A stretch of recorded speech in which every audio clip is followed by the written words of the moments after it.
fanke našli skupaj, eden to, drug ono, pa smo tako imeli en takšen ansambelček, bila je zasedba harmonika pa klarinet, pa jaz sem s to kitaro malo.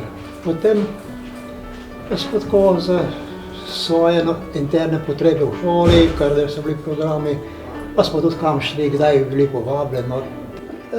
Potem je bil pa res dolg predah, ko sem končal šolo, pa potem je prišla služba, vojska, tudi družina, pa tako naprej, pa nisem res dolga leta nisem nič igral.